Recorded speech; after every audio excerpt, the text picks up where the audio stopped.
Hi guys, welcome back to Roald Dahl's The Witches. I'm going to read the next chapter, and if I have enough time, I'll read the next chapter as well.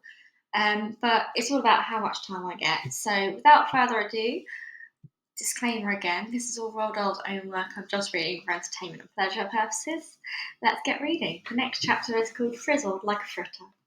All the women, or rather the witches, were now sitting motionless in their chairs, staring as though hypnotized by somebody who had suddenly appeared on the platform.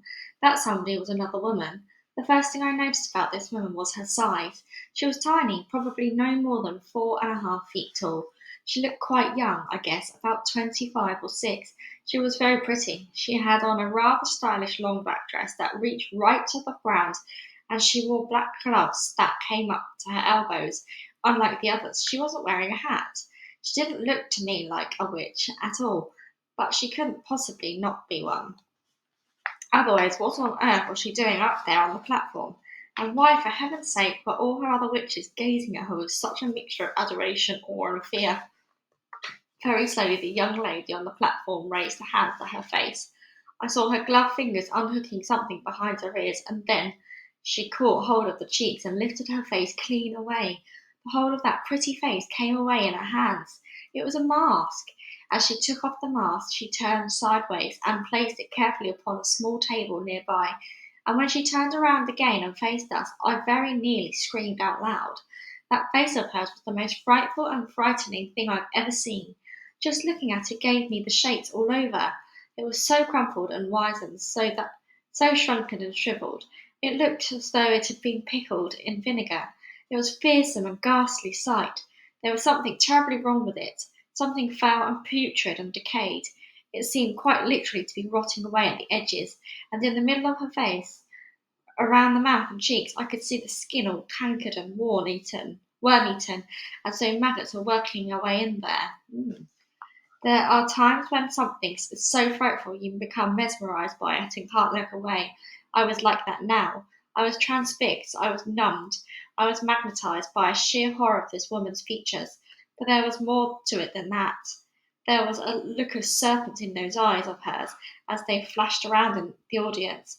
I knew immediately, of course, that this was none other than the Grand High Witch herself. I also knew why she had worn a mask. She could never have moved around in public, let alone book a hotel with her real face. Everyone who saw her would have run away screaming.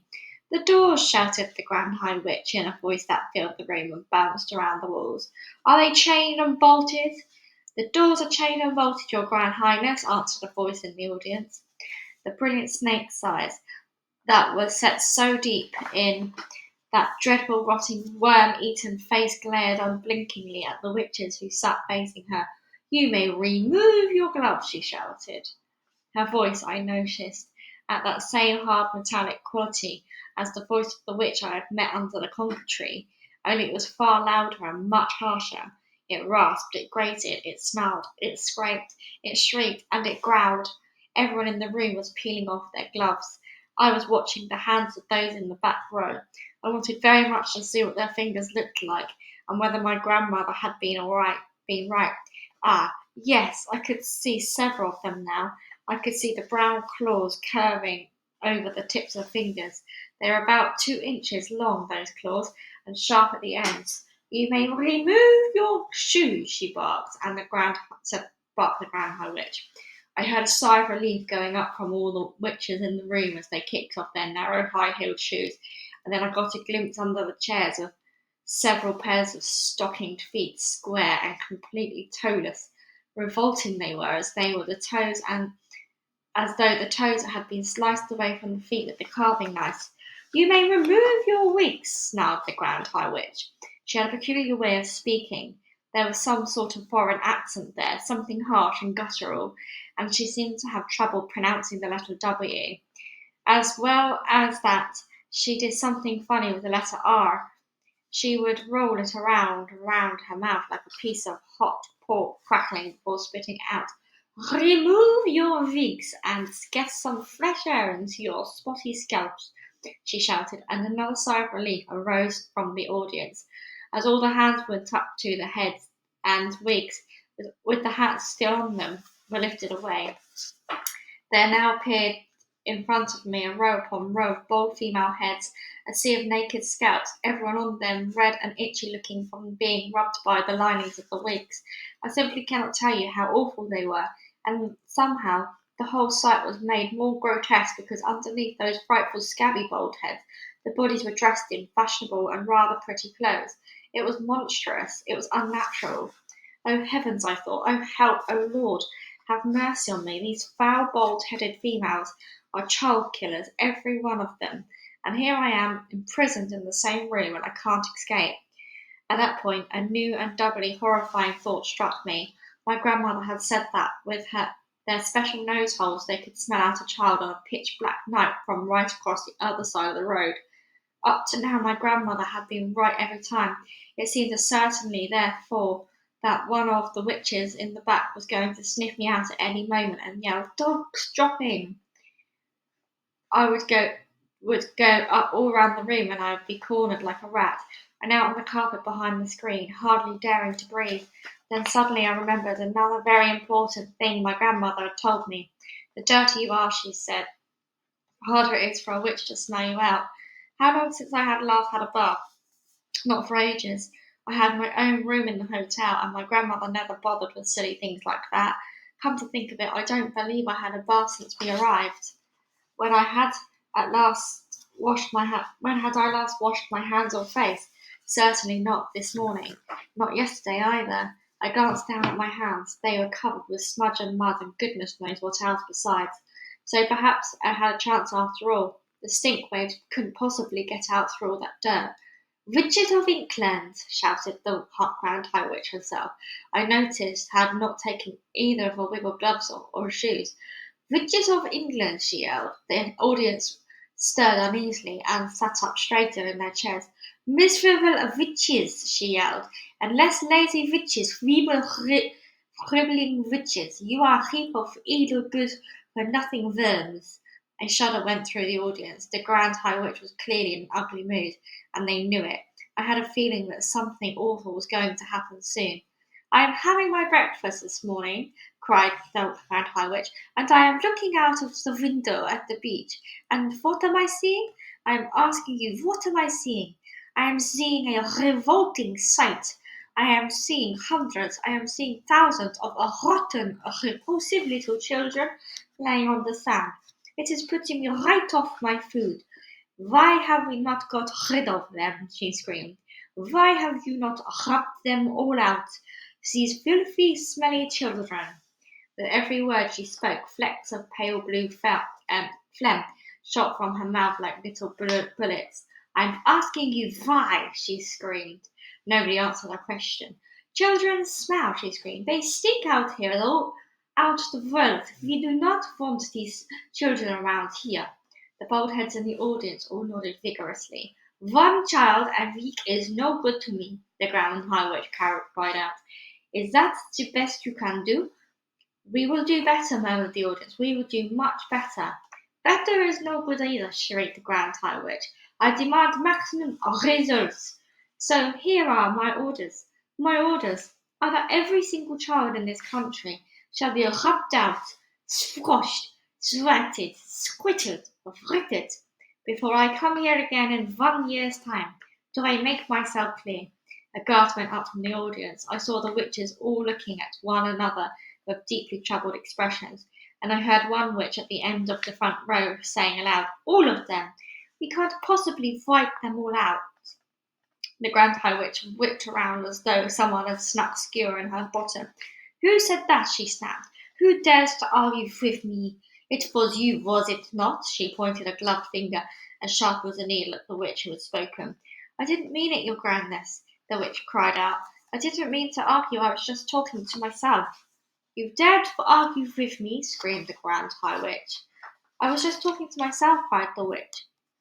"I swear it, your Grand Highness." She began to shake with fear.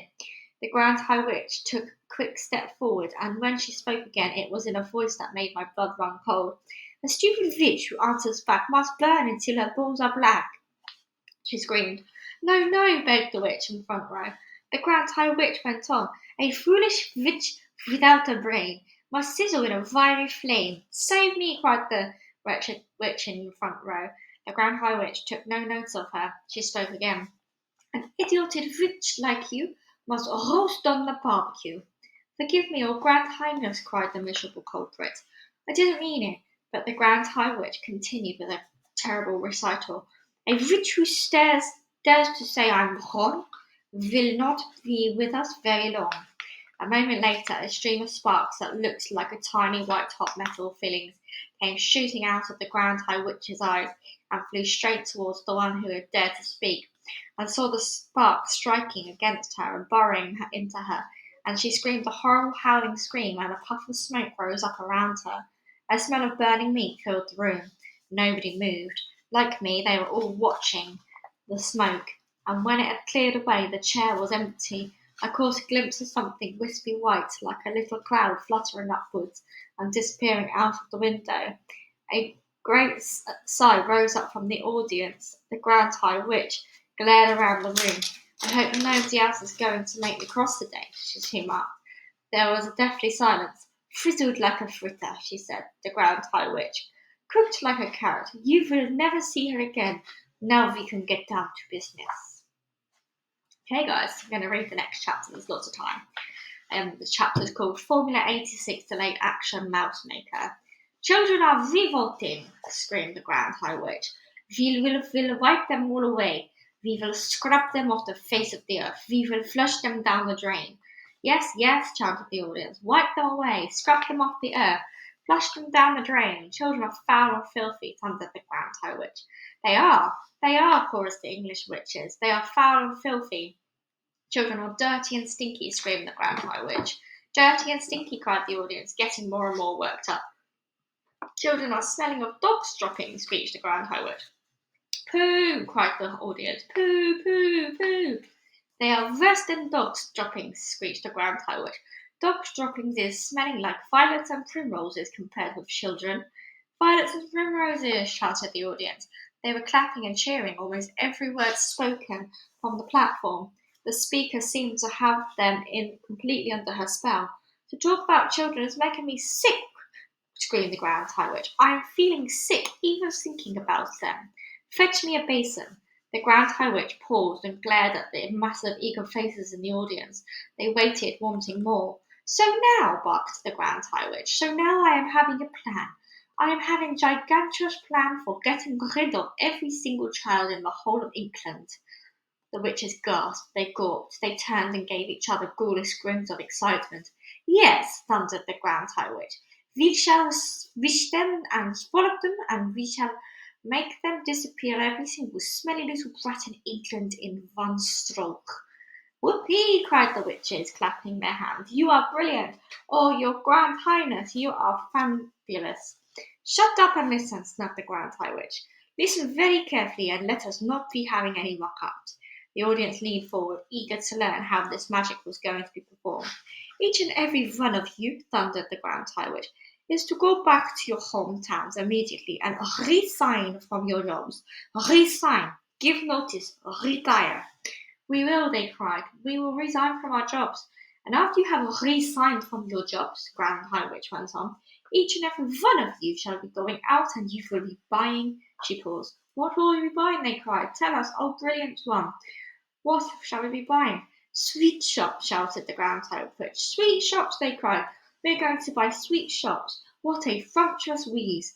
Each of you will be buying herself a sweet shop for you.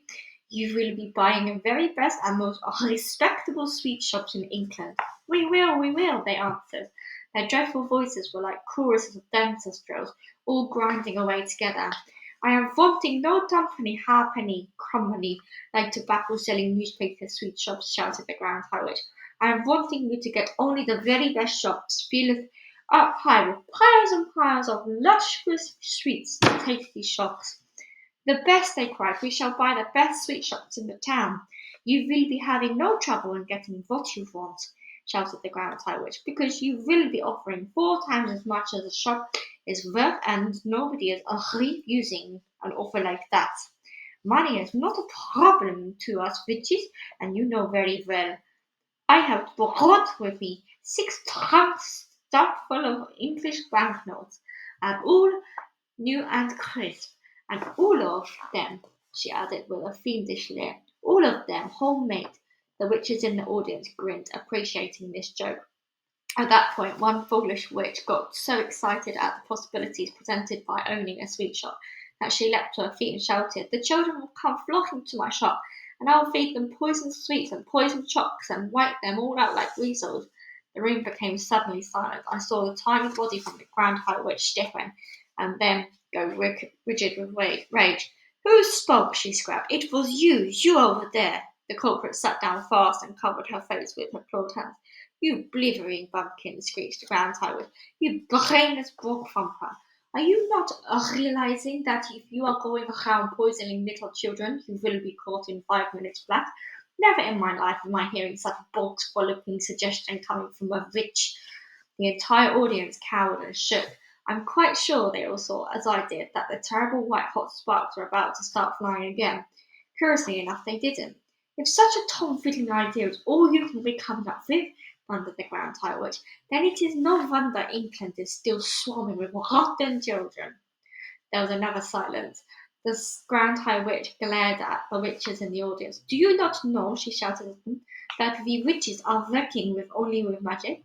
"We know, your grandness," they all answered. "Of course we know."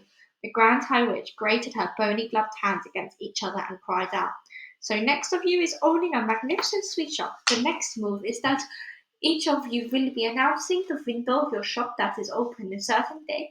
You will be having a great gala opening with free sweets and chocolates to every child." "That'll bring them in, the greedy little brutes," cried the audience. "They'll be fighting to get through the doors." "Next," continued the Grand High Witch, "you will prepare yourselves for the great gala opening by filling every choc and every sweet in your shop with my greatest magical formula. This is known as Formula 86 Delayed Action Mouse Maker." "Delayed Action Mouse Maker," they chanted. "She's done it again. Her grandness has concocted yet another of her wondrous magic child killers. How do we make it, oh brilliant one?" "Exercise patience," answered the Grand High Witch. "First I'm explaining to you how my Formula 86 Delayed Action Mouse Maker is working. Listen carefully." "We are listening," cried the audience, who were now jumping up and down in their chairs with excitement. "Delayed Action Mouse Maker is a green liquid," explained the Grand High Witch, "and one droplet in each chocolate or sweet will be quite enough. So here is what happens.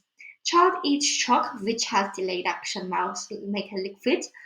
Child goes home feeling fine. Child goes to bed still feeling fine. Child wakes up in the morning still okay. Child goes to school feeling fine. Formula, you understand, is delayed action and is not working yet." "We understand, oh brainy one," cried the audience. "But when does it start working?" "It is starting to work at exactly 9 o'clock when the child is arriving at school," the Grand High Witch triumphantly said. Child arrives at school, Delayed Action Mouse Maker immediately starts to work. Child starts to shrink. Child is starting to grow fur. Child is starting to grow tail. All is happening in precisely 26 seconds. After 26 seconds, Child is not a child any longer. It is a mouse. "A mouse!" cried the witches. "What a sumptuous thought! Classrooms will be swarming with mice," shouted the Grand High Witch. "Chaos and pandemonium will be reigning in every school in England. Teachers will be hopping up and down. Vermin teachers will be standing on the desks, holding up skirts and yelling, 'Help, help, help!'" They will," cried the audience. "And what," shouted the Grand High Witch, "is happening next in every school?" "Tell us," they cried. "Tell us, old brainy one." The Grand High Witch stretched her stringy neck forward and grinned at the audience, showing 2 rows of pointed teeth, slightly blue. She raised her voice louder than ever and shouted, "Mouse traps is coming out." "Mouse traps!" cried the witches. "And cheese!" shouted the Grand High Witch. "Teachers is rushing and running and getting mouse traps and baiting them with cheese and putting them down all over the school. Mice is nibbling cheese, mouse traps is going off. Over school, mouse traps is going snappity snap, and mouse heads are rolling across floors like marbles. All over England, in every school in England, noise of snapping mouse traps will be heard." At this point, the disgusting old Grand High Witch began to do a sort of witch's dance up and down the platform, stamping her feet and clapping her hands. The entire audience joined in the clapping and the foot stamping. They were making such a tremendous racket that I thought surely Mr. Stringer would hear it and come banging at the door, but he didn't. Then, above all the noise, I heard the voice of a grand high witch screaming out of some sort of awful gloating song. Down with children, do their bin, boil their bones and fry their skin, bish them, squish them, bash them, mash them, break them, shake them, splash them, smash them. Offer shocks with magic power. We say eat up, and then say it louder. Cram them full of sticky eats, send them home till guzzling sweets. In the morning, little fools go marching off and set for schools. A girl feels sick and goes all pale. She yells, "Hey, look, I've grown a tail." A boy who's standing next to her screams, "Help, I think I'm growing fat." Another shouts, "We look at like freaks. There's whiskers growing out our cheeks." A boy who was extremely tall cries out, "What's wrong? I'm growing small." Four tiny legs begin to sprout from every roundabout, and all at once in a very house there are no children, only mice. In every school is mice galore, and all running around the schoolroom floor. And all poor demented teachers is yelling, "Hey, who are those creatures?" They stand up on the desks and shout, "Get out, you filthy mice, get out. Will someone fetch the mousetraps, please? And don't forget to bring the cheese." Now mousetraps come and every trap goes snippity snip and snappity snap. The mousetraps have powerful spring, the springs go crack and snap and ping. It's lovely noise for us to hear, it's music to a witch's ear. Dead mice is every place around, piled 2 feet from under the ground. With teachers searching left and right, not a single child in sight. The teachers cry, "What's going on? Oh, where have the children gone?" It's 9:30, and as a rule, they never late as this for school. Poor teachers don't know what to do.